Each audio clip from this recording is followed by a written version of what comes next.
À la une de l'actualité, l'universitaire et militante féministe ougandaise Stella Nyanzi, condamnée à 18 mois de prison pour avoir harcelé en ligne le président Museveni, a été acquittée ce mercredi en appel.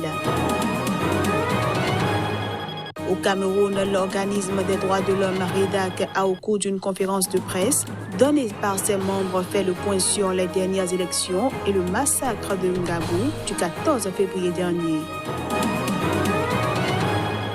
Et puis, vaccin anti-coronavirus, la Chine, qui s'est félicitée ce jeudi d'une baisse spectaculaire des nouvelles infections, a annoncé qu'elle pourrait lancer fin avril les premiers essais sur l'homme.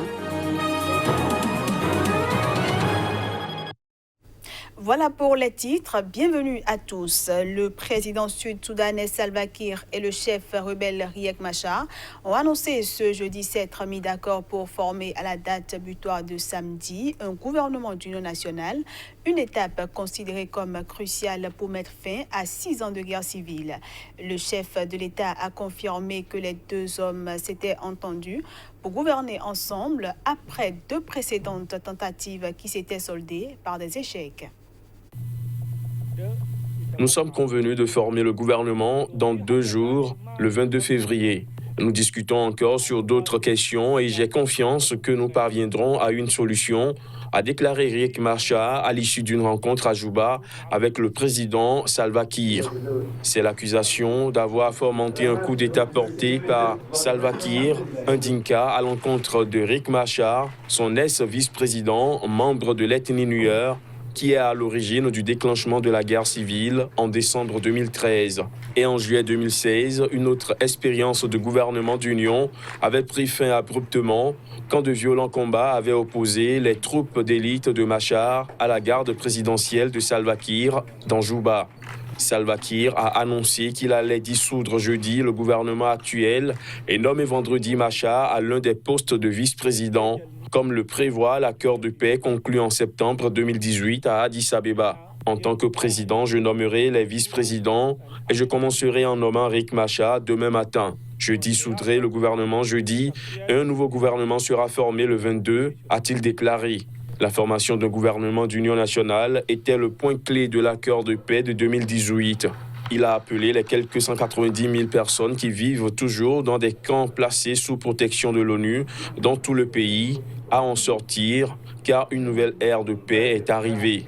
Le conflit marqué par des atrocités à caractère ethnique, dont des meurtres et des viols, a fait en 6 ans plus de 380 000 morts et provoqué une crise humanitaire catastrophique.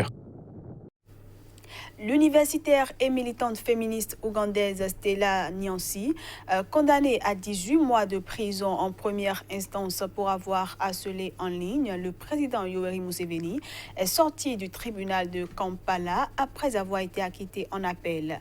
Un véritable soulagement pour ses proches. Le juge Peter Adonio l'a acquitté mercredi en appel et a également rejeté un appel du parquet concernant l'accusation de propos offensants. L'universitaire s'est adressé aux dizaines de ses partisans réunis devant le tribunal en leur demandant « Pourquoi étais-je emprisonné ? Pourquoi suis-je resté en prison pendant autant de mois ?» Madame Nyanzi avait été inculpée et placée en détention en novembre 2018 pour avoir posté sur son compte Facebook des propos jugés obscènes à l'encontre du président Museveni et de sa mère, décédée en 2001. Dans ses commentaires, elle avait fait référence à l'anniversaire du chef de l'État et regretté dans un langage cru que celui-ci ait vu le jour. En août 2019, elle avait été condamnée à 1 an et demi de prison pour harcèlement en ligne, même si le tribunal n'avait pas retenu à son encontre l'accusation de propos offensants. En 2017, Mme Nyanzi avait déjà été arrêtée et placée en détention pour avoir notamment comparé le président Museveni au pouvoir depuis 1986 à une paire de fesses. Chercheuse associée à la prestigieuse université de Makerere à Kampala, Mme Nyanzi est titulaire d'un doctorat sur les sexualités en Afrique. Ses commentaires sur Facebook, où elle est suivie par plus de 2000 personnes, divisent la société ougandaise, un pays largement conservateur, mais dont une partie de la population, notamment au sein de la jeunesse, souhaite le départ du président. L'édition 2020 de Martin Luther King Contest de Slam s'est tenue le week-end écoulé au Bénin. Il s'agit d'un concours de slam qui permet aux Américains de célébrer non seulement la culture et l'histoire des États-Unis, mais aussi l'anniversaire de Martin Luther King. En collaboration avec l'Institut supérieur des métiers de l'audiovisuel, l'ambassade des États-Unis près le Bénin a célébré l'édition 2020 de Martin Luther King Contest de Slam. La compétition, qui est devenue une tradition dans le mois de février de chaque année depuis 2017, vise à promouvoir la liberté d'expression, l'activisme, donner la parole aux jeunes et encourager l'utilisation et la promotion de la langue anglaise chez les jeunes béninois. Elle est également une occasion pour les Américains de rendre hommage au Dr King pour le rôle important qu'il a joué dans la lutte pour les égalités raciales. Dr King nous a montré le pouvoir des mots. Par ses discours célèbres, il a créé un mouvement inclusif et non violent qui était si convaincant et si influent qu'il a jeté des bases, des changements profonds dans nos lois aux États-Unis. Les ténèbres ne peuvent chasser les ténèbres, seule la lumière peut faire ça. La haine ne peut chasser la haine, seul l'amour peut faire ça. C'est le titre du slam qui a permis à Afonion Joseph, 13 ans et élève en classe de 4e, de remporter le premier prix dans la catégorie junior. Il est suivi de Aboul, Idilal et Unsa Esther, tous deux deuxièmes. Au niveau des seniors, Atinopo Gloria et Keke Junior sont les premiers. Ils sont suivis de Maman Djalilou, deuxième. Moi, j'ai développé sur la porte du Nord-Ouest. En écrivant, j'ai ces sensations. Je me suis mise à la place de nos ancêtres. Comment ils se sentaient lorsque, par exemple, ils étaient marqués par des faits et ils étaient serrés dans le bateau. C'est que nos ancêtres n'ont pas pu montrer. C'est ça que j'ai écrit.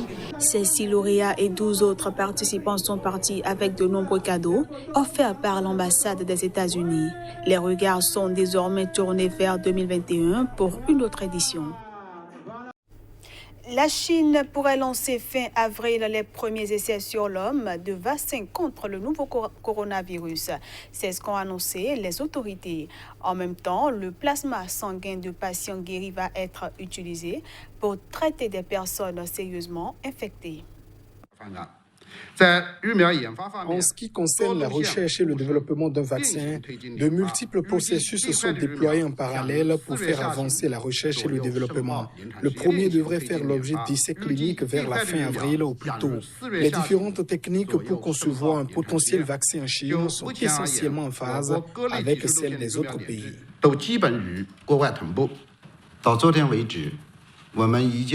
Nous avons déjà plus de 100 patients guéris qui ont donné leur plasma sanguin. Nous pouvons utiliser le plasma sanguin donné par ces 100 patients guéris pour préparer environ 240 plasmas sanguins à des fins thérapeutiques qui peuvent être utilisés pour traiter plus de 200 patients dans un état grave ou critique. On passe cette fois-ci à la revue de presse Afrique.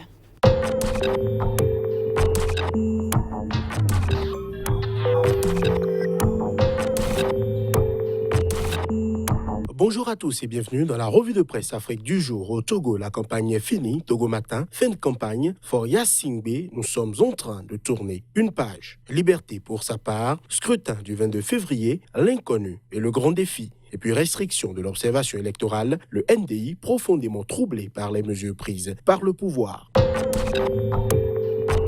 Au Faso, le pays affiche en manchette « Élection couplée de 2020, l'UPC dénonce des fraudes en perspective ». Le quotidien à présent, Gilbert Ouedraogo, à propos des attaques terroristes, nous n'avons jamais imaginé que des Burkinabés pouvaient être des déplacés, encore moins des réfugiés, sur leur propre territoire. L'Express parle de bonne gouvernance, le maire de Bobo rend compte de sa gestion aux personnes ressources. En Côte d'Ivoire, le Patriote affiche en manchette le Premier ministre face à la presse hier, Amadou Gon Coulibaly, convaincant le nouveau réveil, recevant les parents de Gbagbo hier, le président Bédié, nous serons au pouvoir et Gbagbo rentrera pour vivre en paix. Aujourd'hui, Croix Savoir et titre, pression catholique sur Ouattara.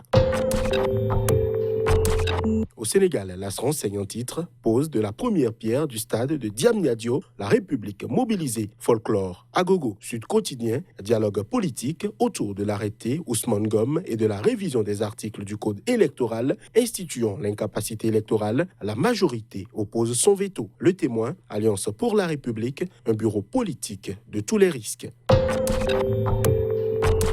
Au Cameroun, pour finir, le Messager affiche en titre « Attentat au marché de Maroua, le gouvernement à la barre ». Mutation revient sur l'autre actualité qui continue de défrayer la chronique « Tuerie de Ngarbou, surenchère contre esquive ». Le Jour croit savoir et affiche de son côté « Réunion publique, les sous-préfets n'interdiront plus ».